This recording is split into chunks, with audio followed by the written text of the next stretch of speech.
Hello दोस्तों, स्वागत है आप सभी का आप सभी के अपने यूट्यूब चैनल लक्ष्य चुनेंगे ज्ञान से। दोस्तों, मेरा नाम है राम जी और आप देख रहे हैं अपना यूट्यूब चैनल लक्ष्य चुनेंगे ज्ञान से। तो सबसे पहले बड़े दोस्तों को मेरा चरण स्पर्श और छोटे दोस्तों को मेरा नमस्कार।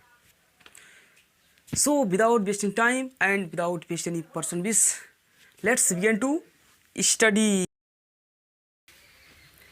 सो फाइनली दोस्तों, हम पहुंच गए अपने मोबाइल स्क्रीन पे और चलिए आज के वीडियो कंटेंट को शुरू करते हैं। तो दोस्तों, इससे पहले जैसा कि हम बताना चाहेंगे कि दोस्तों ये सभी जो भी हिंदी के या हिंदी साहित्य की वीडियो कंटेंट उपलब्ध हो रहे हैं, प्रोवाइड हो रहे हैं, वो कक्षा 9 से कक्षा इंटर तक तथा उससे ऊपर तैयारी लेवल सभी के लिए ये कंटेंट वीडियो हैं। तो सभी दोस्तों इसको आराम से देख सकते हैं, कोई भी प्रॉब्लम नहीं होने वाली है। तो चलिए आज की वीडियो कंटेंट को आगे बढ़ाते हैं, ठीक है ना। तो इससे पहले हम लोग जान चुके हैं कि कैसे हमारी मातृभाषा हिंदी का उद्भव हुआ, कैसे विदेशी आक्रमण हमारे देश पे हुए और वो विदेशी लोग हमारे देश में कैसे अपने वर्चस्व को बनाए रखे और वे किस प्रकार से सिंधु समुद्र तक अर्थात सिंधु घाटी तक पहुँचे और वहाँ के संस्कृति को किस तरह से उन्होंने बदला और वहाँ की प्रकृति को अर्थात वहाँ की संस्कृति, जो वहाँ की बोलचाल, वहाँ की भाषा अर्थात जो वहाँ की बोली भाषा थी, तो उसको किस तरह से उन्होंने बदलकर सिंधी से हिंदी कर दिया। तो इस तरह से हम अपनी जान चुके हैं कि हमारी मातृभाषा हिंदी का उद्भव कैसे हुआ। तो चलिए उसके आगे के आज वीडियो कंटेंट को हम लोग पढ़ाई के हिसाब से समझना चाहते हैं। तो हम सभी आज जानना चाहेंगे कि इस हिंदी भाषा के कितने उपभाषाएं हैं, अर्थात हिंदी भाषा को कितनी भागों में बांट सकते हैं, हिंदी भाषा की कितनी उपभाषाएं हैं। तो हिंदी भाषा की 5 उपभाषाएं हैं। कितनी हैं? 5 उपभाषाएं। कौन कौन सी हैं? वो है पश्चिमी हिंदी, पूर्वी हिंदी, राजस्थानी और बिहारी और पहाड़ी। कौन कौन से? पश्चिमी हिंदी, पूर्वी हिंदी, राजस्थानी, बिहारी और पहाड़ी।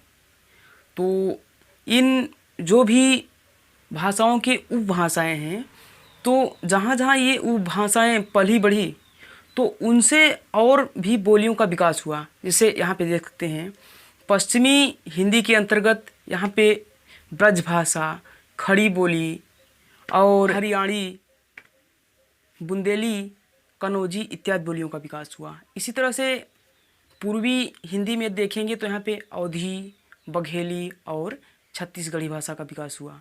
वो इसी प्रकार से यदि बिहारी में आप देखेंगे तो बिहारी में हमें भोजपुरी और मैथिली भाषा का विकास हुआ। इसी प्रकार से हम राजस्थानी में देखेंगे तो राजस्थानी में हमें मेवाड़ी, जयपुरी, मेवाती, मालती और मारवाड़ी भाषा अर्थात इतनी बोलियों का विकास हुआ। इसी प्रकार से यदि हम पहाड़ी में देखेंगे तो पहाड़ी में हमें पश्चिमी पहाड़ी, पूर्वी पहाड़ी, मध्यवर्गीय पहाड़ी और गढ़वाली का विकास हुआ। तो इस तरह से तो हम सभी देख सकते हैं कि कैसे हिंदी भाषा का उद्भव हुआ और कैसे हिंदी भाषा की उपभाषा। तो इस तरह से हम सभी देख सकते हैं कि किस तरह से हिंदी भाषा का उद्भव हुआ। ये सभी हम तो जान ही चुके हैं इससे पहले वीडियो में। और यहाँ पे हिंदी भाषा के कितनी उपभाषाएं हुई और उन उपभाषाओं के अर्थात उन उपभाषाओं से कितनी बोलियों का निर्माण हुआ, ये तो हम जान चुके हैं। एक बार हम पुनः उसे दोहराना चाहेंगे। तो क्योंकि हिंदी के जो हमारी हिंदी भाषा है तो उसके निम्नलिखित 5 उपभाषाएं हुई। कौन कौन सी? वो है पश्चिमी हिंदी, पूर्वी हिंदी और बिहारी, राजस्थानी और पहाड़ी। तो अब ये जो भाषाएं हैं तो आप इनके अंतर्गत जो बोलियों का निर्माण हुआ वो ऐसे हैं कि जो पश्चिमी हिंदी है तो उसके अंतर्गत ब्रजभाषा, खड़ी बोली, हरियाणवी, बुंदेली और कनौजी भाषा का, कनौजी अर्थात बोलियों का विकास हुआ। इसी प्रकार से पूर्वी भाषा के अंतर्गत अवधी, बघेली और छत्तीसगढ़ी भाषा का विकास हुआ। और इसी प्रकार से ये बिहारी के अंतर्गत या राजस्थानी के अंतर्गत ही चलिए पहले देखते हैं। राजस्थानी के अंतर्गत देखा हमने तो वहाँ पे मेवाड़ी भाषा, मेवाड़ी बोली, जयपुरी, मेवाती, मालती और मारवाड़ी बोलियों का विकास हुआ। इसी प्रकार से बिहारी में भोजपुरी और मैथिली का विकास हुआ और पहाड़ी में दक्षिणी पहाड़ी, पूर्वी पहाड़ी और मध्यवर्गीय पहाड़ी एवं गढ़वाली का विकास हुआ। तो दोस्तों ये तो रहा हिंदी से संबंधित कंटेंट।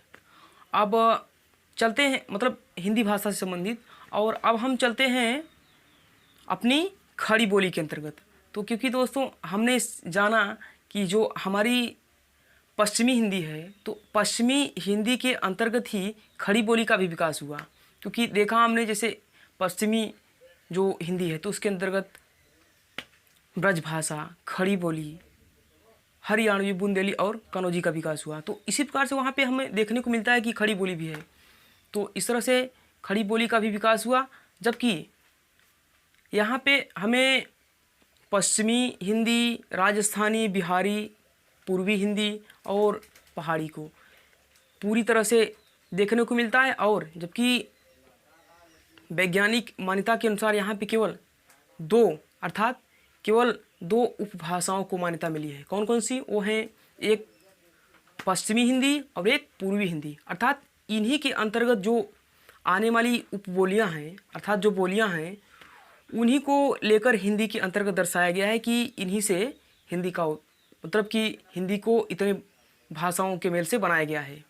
तो वही है ब्रज भाषा, खड़ी बोली और हरियाणवी, बुंदेली और कनौजी। और यहाँ पे पूर्वी, ये तो पश्चिमी का हुआ, और पूर्वी में देखा जाए तो पूर्वी में अवधी, बघेली और छत्तीसगढ़ी।